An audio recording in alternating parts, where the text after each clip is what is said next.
जे आपल्या आसपासची बातमी असेल आपणा सर्वांसाठीची। आपण पाहत आहात 7 मराठी न्यूज।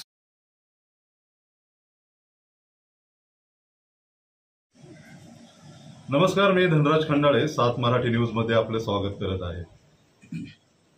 मातंग समाजाच्या अनेक वर्षाच्या प्रलंबित मागणी होती। Doctor Babasaheb Ambedkar research and training centre सारखी अण्णाभाऊ साठे यांच्या नावाने सुद्धा एक ट्रेनिंग सेंटर आणि रिसर्च सेंटर व्हावे, म्हणजेच आरटी, बार्टीच्या धर्तीवर आरटीची स्थापना व्हावी अशी एक मागणी महाराष्ट्रातून जोर धरू लागली होती आणि त्याला प्रशासनाने आणि शासनकर्त्या लोकांनी मंजुरी दिलेली आहे। आज आपल्यासोबत महाराष्ट्रातील मातंग समाजासह बहुजन समाजामध्ये चळवळीत काम करणारे दिग्गज नेते आपल्यासोबत आहेत।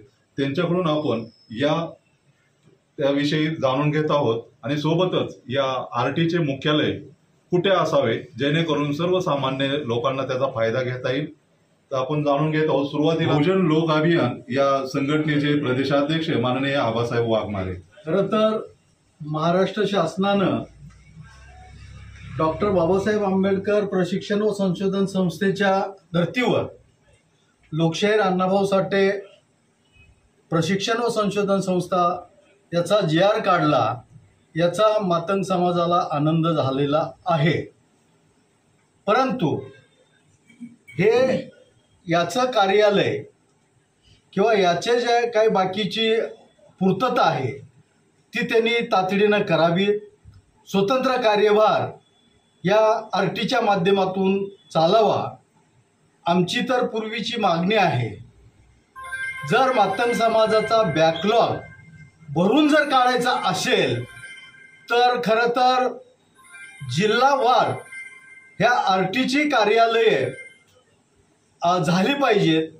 परंतु तातडीनं हे जरी शक्य नसलं तर विभागवार महाराष्ट्रातले जे 4-5 विभाग आहेत त्या विभागात कार्यालय झालं तर महाराष्ट्रातल्या तमाम विभागातल्या गोरगरीब विद्यार्थ्यांना त्याचा लाभ घेता येईल। आणि हे लवकर शक्य होत नसेल तर किमान पुण्यासारख्या ठिकाणी जिथं शिक्षणाचं माहेरघर आहे, शिक्षणाचे माहेरघर पुणे असल्यामुळं पुण्यात तातडीनं आरटीचं कार्यालय, स्वतंत्र कार्यालय हे सुरू झालं पाहिजे, अशा पद्धतीची मी बहुजन लोक अभियान महाराष्ट्र राज्याच्या वतीनं या ठिकाणी मागणी करतो। सत्यशोधक बहुजन आघाडीचे संस्थापक अध्यक्ष माननीय सचिन बगाडे सर। महाराष्ट्र शासनाने नुकतीच अनेक वर्ष प्रलंबित असलेली जी मागणी होती की बार्टीच्या धर्तीवरती आरटी निर्माण करण्यात यावी।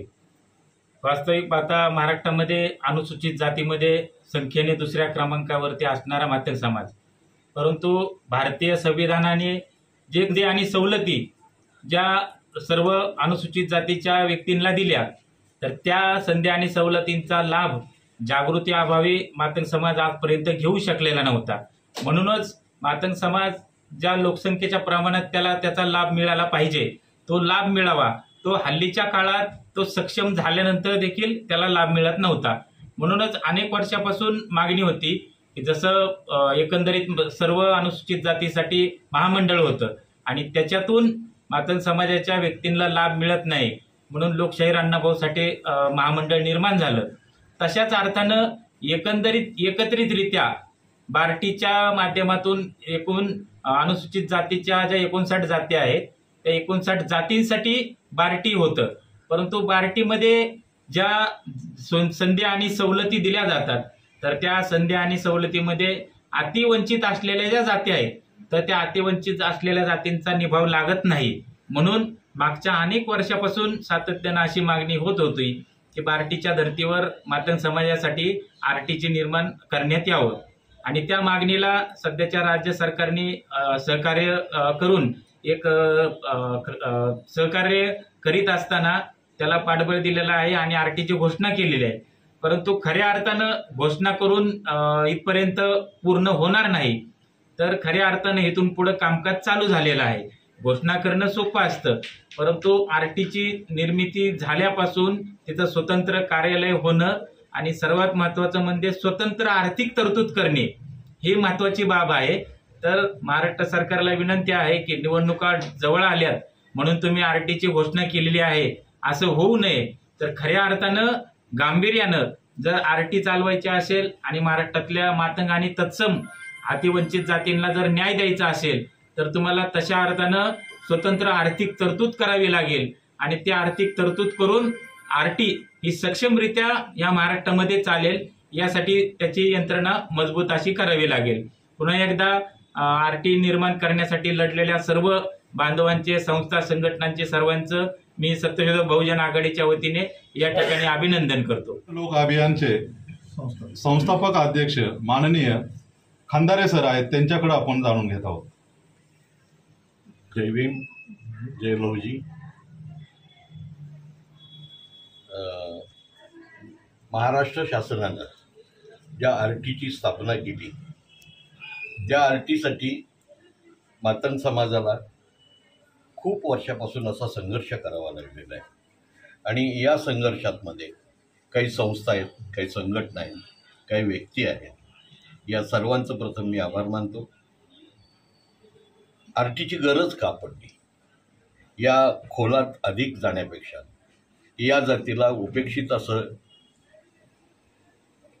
आणि सर्वात महत्त्वाचं म्हणजे ही मागणी, तशी मातंग समाजाच्या मागण्या ह्या अनेक आहेत, पण त्याच्यात सर्वात महत्त्वाची मागणी जी शिक्षणाशी संबंधित आहे ती मागणी आज पूर्ण झाली, त्याबद्दल आनंद वाटतो. आणि जी आज सर्वांची मागणी आहे की याचे विभागवार कार्यालय व्हावेत, पुण्यामध्ये त्याचं मुख्य कार्यालय व्हावं, आर्थिक गोष्टींची तरतूद व्हावी, इमारत उपलब्ध व्हावी आणि त्याचा योग्य असा स्टाफ नियुक्त करावा. म्हणजे प्रत्यक्ष कामाला सुरुवात करणार, निवडणुकीचा एक फंडा म्हणून याच्याकडे कोणी बघू नये. अतिशय मोठ्या म्हणजे भावनेचा प्रश्न आहे मातंग समाजाच्या, याच्याशी कोणी खेळू नये असं मला वाटतं.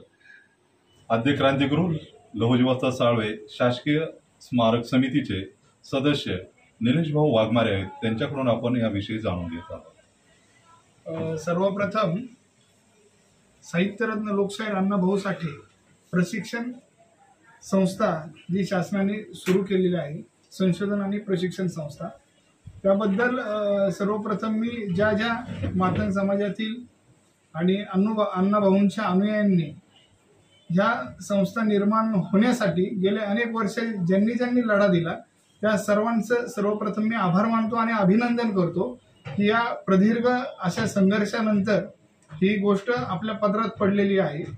परंतु तो GR काढत असताना शासनाने त्याच्यात एक मेघ मारलेली आहे की त्याचं मुख्य कार्यालय हे मुंबईत व्हावं. परंतु मुख्यमंत्री असतील, उपमुख्यमंत्री असतील किंवा पूर्ण शासन असेल, प्रशासन असेल, त्यांना याची संपूर्ण कल्पना आहे की पुणे हे शिक्षणाचं माहेरघर आहे. पुण्यामधलं वातावरण हे शिक्षणासाठी अत्यंत उपयुक्त असं आहे. पुण्यामध्ये अनेक मोठ्या मोठ्या शिक्षण संस्था आहेत. जगभरातून अनेक विद्यार्थी या ठिकाणी शिक्षण घेण्यासाठी पुण्यामध्ये येतात. असं असताना देखील पुण्यामध्ये मुख्यालय न करता मुंबईला हलवण्याचा घाट त्या ठिकाणी शासनाने घातलेला आहे.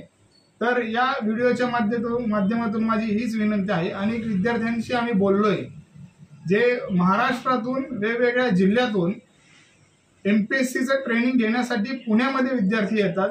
अशा अनेक विद्यार्थ्यांशी 2 दिवस झालं, 3 दिवस झालं आम्ही चर्चा करतोय, त्यांच्याशी बोलतोय. त्या विद्यार्थ्यांचा सुद्धा हाच मानस आहे की आरटीचं मुख्यालय हे पुण्यामध्ये असावं, जेणेकरून त्यांच्या शिक्षणाच्या पुढच्या ज्या काही अडचणी निर्माण होणार आहे करायचं आहे आणि उत्तम असं शिक्षण घ्यायचंय.